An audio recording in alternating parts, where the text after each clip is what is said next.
Welcome to AFI Docs, presented by AT&T. I'm Ken Jacobson, Senior Documentary Programmer for AFI Festivals, and I want to thank our supporters of the festival, our presenting sponsor AT&T, our AFI members, and of course, our audience, and a special shout out to our DC Metro audience. Normally, we would, of course, be presenting AFI Docs in the DC Metro area.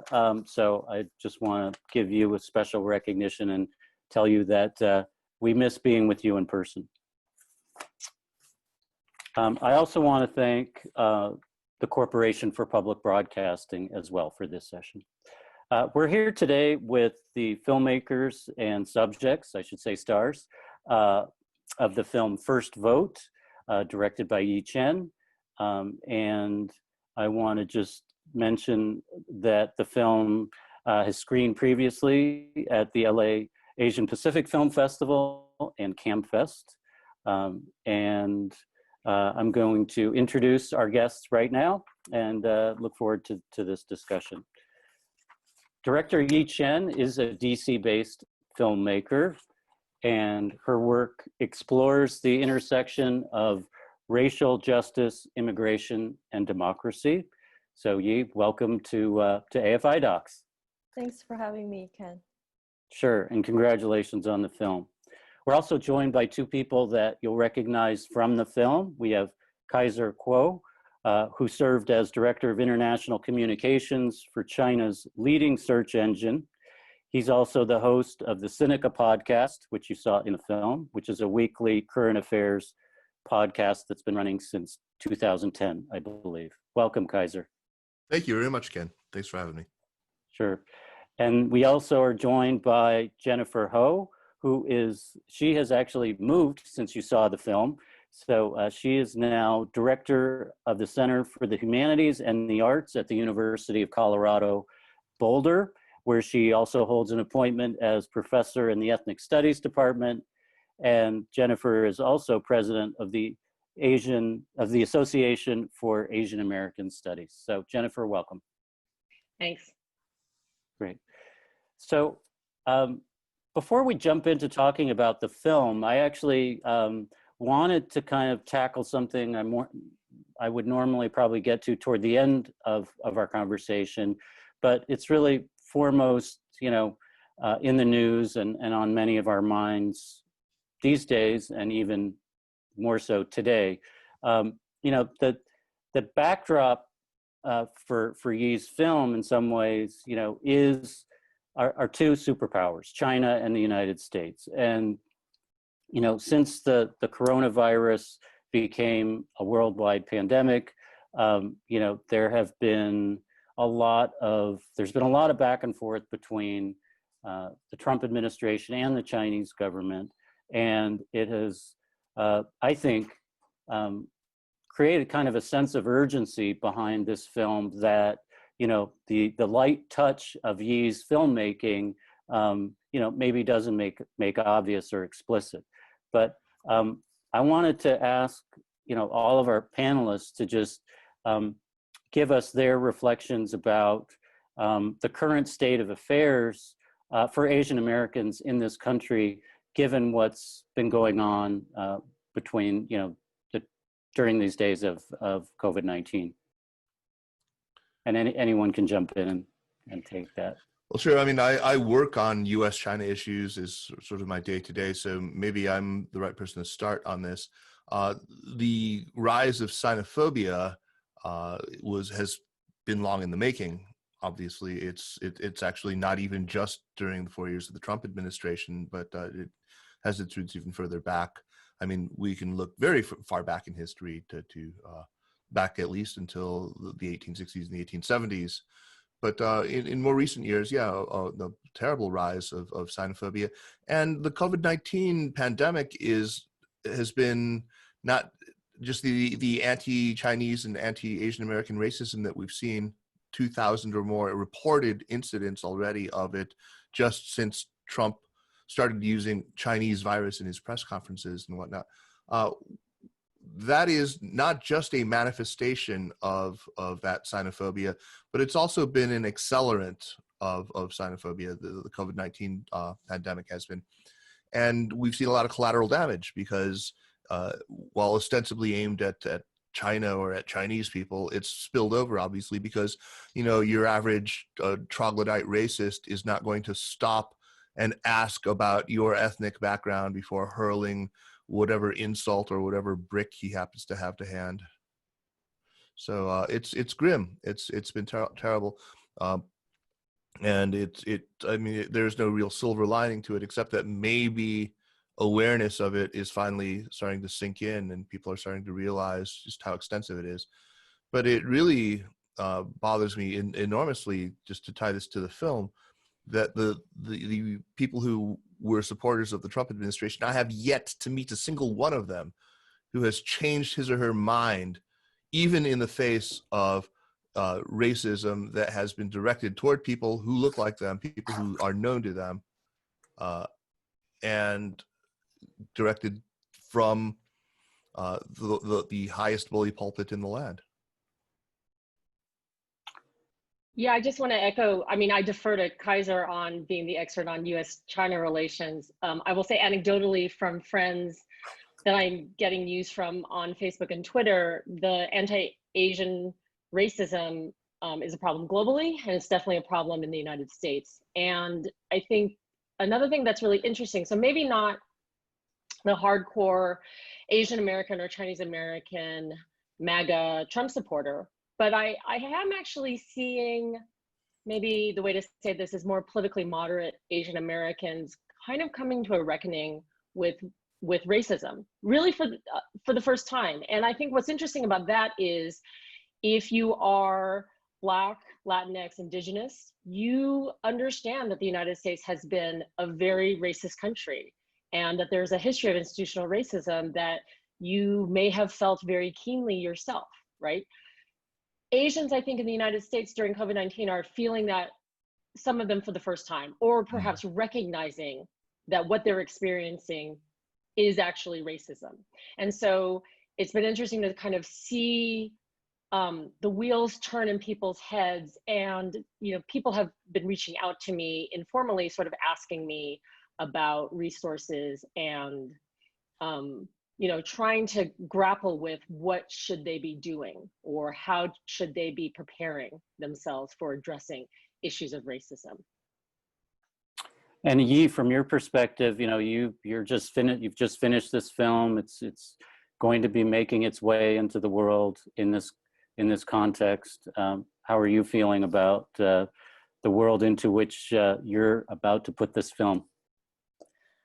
Yeah, so I finished filming in 2018 after the midterm elections. So, and, you know, I spent last year editing.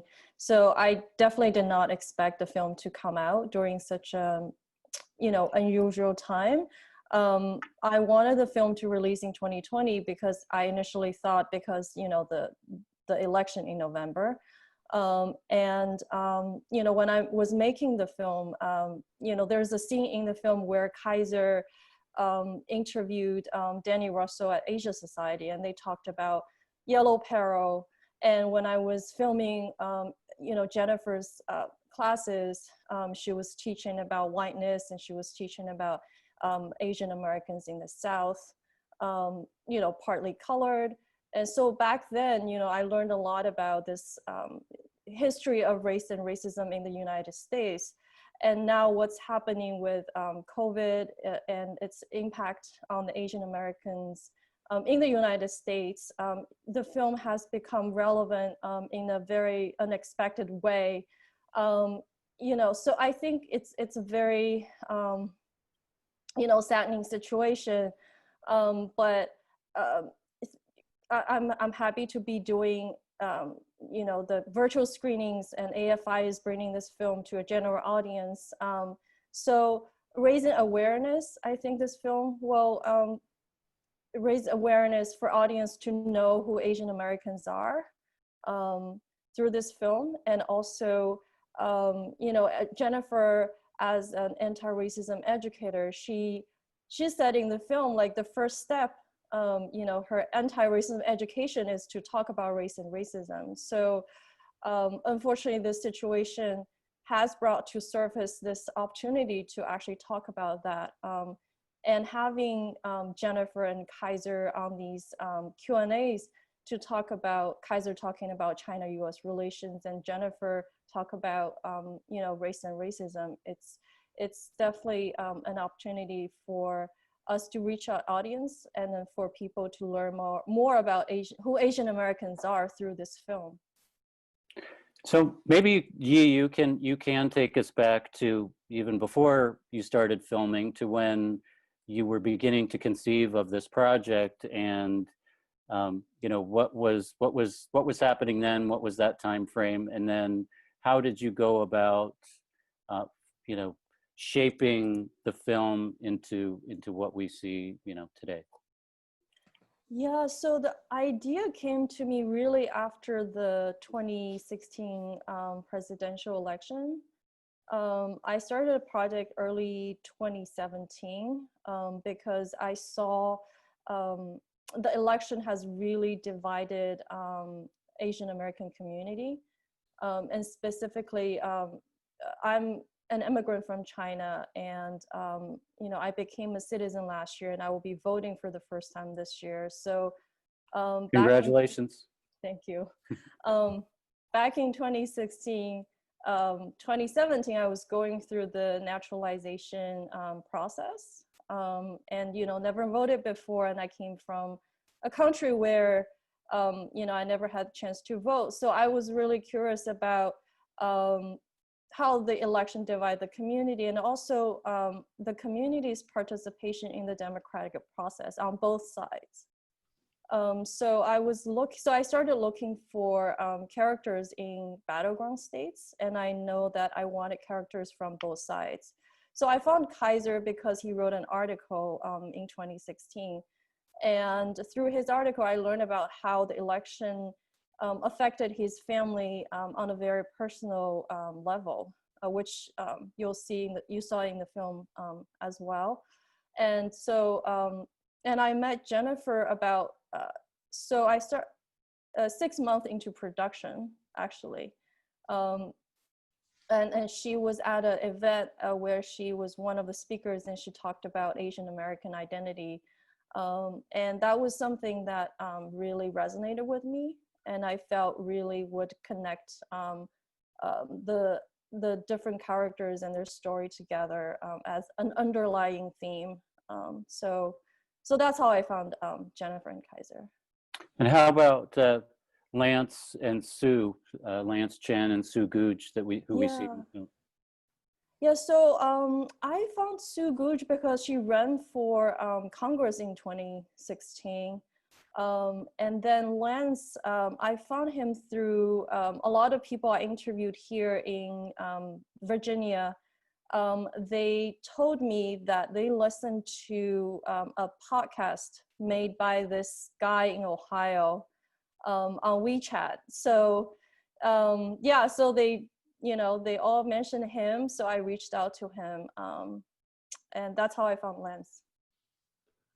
And did you always know you wanted to focus on the Midwest and the South, or how did you end up in Ohio and North Carolina?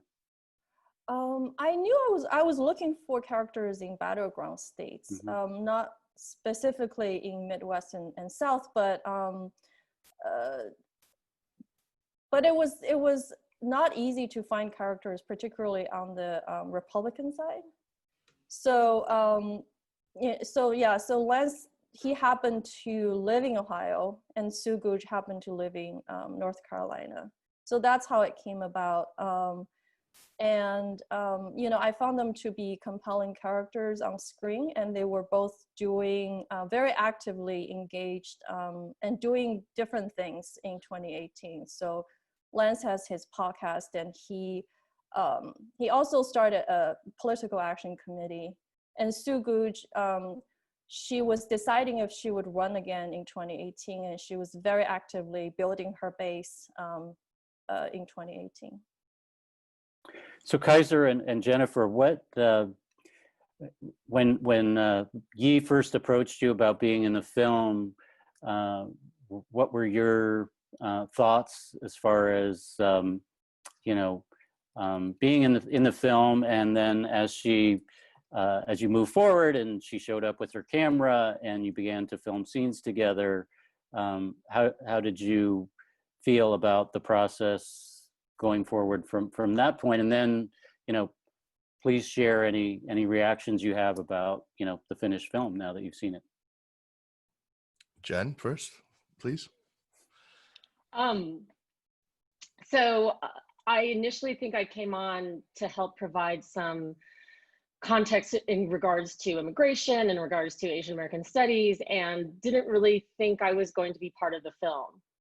I actually think it was an interesting coincidence that Sue and Kaiser both were in the Orange County, Chapel Hill area. And then again, another interesting coincidence that I was teaching at UNC at the time, which then enabled Yi to come and meet with me. And so I thought I was going to be like one of those scholars that pops up in a Ken Burns documentary. And I genuinely mean this. It really wasn't until I saw the finished film that I realized, oh wait, I'm actually part of the film. I'm actually a character in the film, which one of my former students who's in the film and who saw it said, I thought you said that this was only going to be used as background footage and we'd barely show up. And I was like, yeah, I guess we're part of the film more than I thought we were going to be. So, but I'm really pleased. And I'm not saying that because of me at all.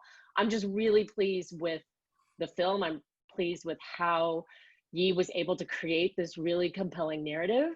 And also, I don't know if I shared this with you, Yi, my mother saw it and she really liked it. And one of the things she said, my mother's basically a dyed-in-the-wool Democrat who doesn't watch anything but MSNBC, but she said she appreciated that Yi was not, that she was even-handed politically, that she thought it made the film stronger for Yi to not sort of pick sides. And I agree. I think this is going to be a powerful documentary that I hope will get in front of a lot of college-age audiences and be used in the classroom. I think you have to be pretty, pretty naive to think that there isn't a slant to it, but that's just me. The first thing that happened was that Yi sent me a teaser that she had shot that involved her talking to some weirdo Trump supporting Chinese folks who they were bizarre and slightly terrifying to me. And I thought I've got to be a part of this. I mean, it would just be fun for me to go toe to toe with some of these people who, I said something to that effect. I mean, it hits me personally because I do want to think better of Chinese people. I mean, this became a sort of an obsession for me at the time that I was writing that article and in the months afterward, just why it was. The thing that I regret that didn't make it into either the piece that I had written or into the film really is that I felt like I came to the realization that this was saying that the fact of the pretty widespread support among recent immigrants for Trump among Chinese said a lot more about the contemporary state of China than it does about American politics, really. This is an insight that I think really my wife helped me to arrive at. And the difficult thing. So yeah, there's China these days, and in the years since reform and opening began, but increasingly so over the last 2 decades, has become sort of this amoral, brutal, almost social Darwinian contest where no one, it's a very low trust environment. There are a lot of wonderful things about contemporary China, and there are a lot of good things that the introduction of, market liberalization has done. But, one of the downsides is it's become just so intensely competitive.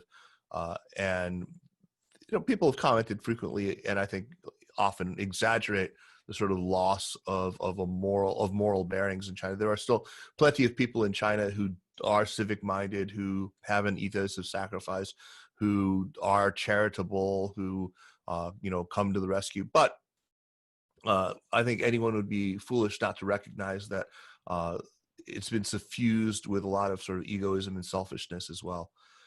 And it is that is driving, I think, a lot of the politics of these recent immigrants. And they come to the United States, and I don't think we talked about it enough, but the primary issue for them is affirmative action. They come there hell-bent on getting their kids into the top schools because they believe that that is the ladder to success in America and ultimately back in China, that they'll be successful. And anything that stands in their way, like affirmative action, they are just hell-bent on dismantling. So I don't think that came out enough. The other thing was the racism of the other people in the film, which I know to be there. I know that because I've asked Yi about it directly and into the camera and tried to get her to talk about what they said when the camera was off, because I felt like they got a warts and all picture of me and of Jennifer. And I never asked her, please, Yi, turn the camera off now. I'm going to say some things that are politically unacceptable. And I almost feel like there is a piece to the others that really needed to be visible.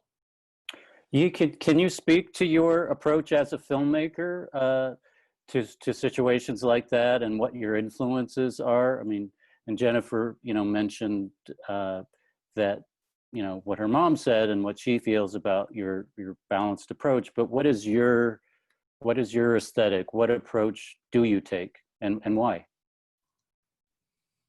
Yeah, so for this film, I filmed mostly in the cinema verite observational fly on the wall approach, which is most of my films, and consent is important for this project, particularly, I didn't know the 4 characters before I made this film, and this is and it was during a very divisive time, and very sensitive, political views, very divisive. So I feel like in order for me to get the access and the trust with characters, it was important to have consent, and also take an ethical approach in terms of filming. Yeah, I mean, at the beginning of the film, I was exploring the divide in the Chinese American community since the 2016 election. But after 2 years of filming, and you saw in the end of the film that all 4 characters said that that was something I did not expect, but they all, shared this desire to belong and to be accepted as American. So, I thought that, there is actually a little bit of common ground, even though politically their views are very different. I wanted to touch on that idea of belonging, and there were the 2 scenes we saw that I thought were really illuminating. Were when Sue goes to the Republican North Carolina Republican Party state party event, and Lance goes to basically a comparable event in Ohio, a GOP state party event that Mike Pence is at, and those 2 scenes and the interviews that take place within them, I felt kind of exhibited your style as a filmmaker, but they also revealed the institutional racism. Jennifer was alluding to this earlier. They revealed the institutional racism in organizations like that. And I wondered if you could just speak to the fact that, even though Lance and Sue appear to feel, comfortable in those spaces, as a viewer, you can't help but notice that they're just lick spittles. Right. Sorry, what? That they're lick spittles. Your term, not mine, but definitely there's a discomfort that you feel because, I think, of the institutional racism that we're seeing. So, anybody can jump in about this, but I just wanted to get your reactions to those scenes. Sorry, Ken, are you thinking specifically of when she gets called that she's contagious because she's a little Chinese cookie? Are you thinking about that comment? That was one of them. Certainly that comment, which, my wife was in the other room when I was watching that, and she was like, what did that person just say? So there's that moment. But even before that, I think there's the guy who says something about we're very diverse in this party, and I was like, okay, but I just saw the room. I didn't see a whole lot of diversity in that room. But anyway, I'll let you guys pick up from there. Anybody can. Yeah. So that picture of her with the, what is it, an AR-15?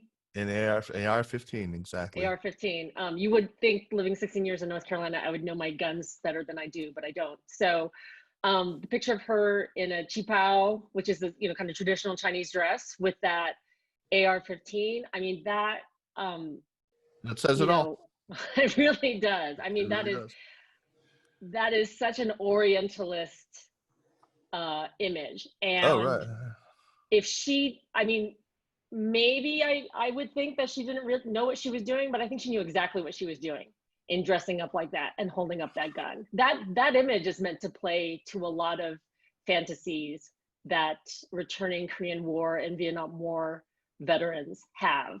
And as an Asian American woman who has spent time getting approached in restaurants by veterans of the Korean and Vietnam War, it is not something I'm comfortable with. And for her to be putting out campaign material like that is really kind of speaks volumes to the way that she's playing into a very sexualized and racialized vision of herself, and the way that the GOP, I think, is comfortable with that.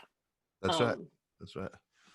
I mean, I was appalled when I saw that. I was absolutely incensed, and shared that image widely on my social media feeds. And I mean, it was just, I thought that it was a joke initially. I couldn't imagine that anyone would have such just low self-regard that they would allow themselves to be manipulated in that way.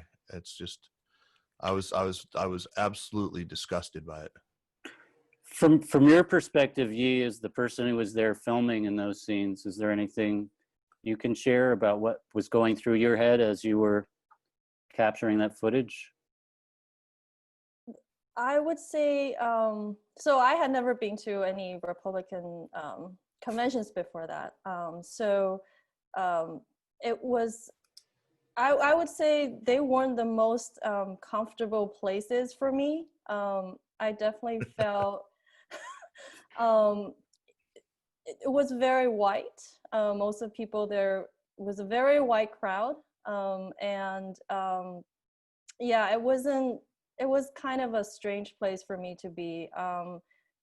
And I mean, where Lance live, in Dayton, Ohio, it's a pretty majority white neighborhood, and where Sue Gooch is in Wake County. I think it's different now that North Carolina, especially the Triangle area, has a growing AAPI population. But she also lives in the neighborhood that's majority white. So I wonder if part of it is what they think American identity is, and coming from as immigrant coming from China, after college, and came here to study, engineer or computer science, not having the opportunity to take Asian American studies class or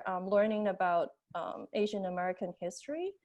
I think that's a big part of it, but also I think it's what is American identity? I think that's also part of it. So last question before we have to go, which is just, we are on the cusp of the 2020 election now, and your film is coming out during this period. Just wanted to ask, Kaiser, obviously we see you being very active in the run up to the midterm elections in North Carolina. If you could just update us on what you're doing in North Carolina, and obviously, with the pandemic, how have your tools changed for reaching people around the elections? And then, Jennifer, anything you'd care to share about, what is happening with you as we enter the election cycle? I had tried my hand at door knocking in earlier elections, and it didn't go so well when this sort of hulking, long-haired, Chinese man showed up. A lot of people were a little frightened. I realized that pretty quickly, so I moved to phone banking, and I've done a lot of that. And this year as well, as we enter, I'm going to start my sprint and focus on state races. I think I'm going to focus on Cal Cunningham, who's going to unseat, hopefully, Tom Tillis, who is a truly repulsive GOP senator from North Carolina. And I'm also on the gubernatorial race. I'll obviously do what I can for the national race, but I actually have a lot of misgivings about the way that the Biden campaign is running its material right now. It's sort of playing into this, let's hit China harder than Trump does. Let's criticize Trump for not being hard enough on China. And I think that's going to do a lot of collateral damage, and it's going to alienate a lot of people who are sort of a natural constituency for the Democratic Party. So I have a lot of misgivings about that. That's not going to stop me from voting for them, but I'm going to, and I have been, trying to make my voice heard within the campaign. Jennifer, anything that you're going to be focusing on as we approach the fall?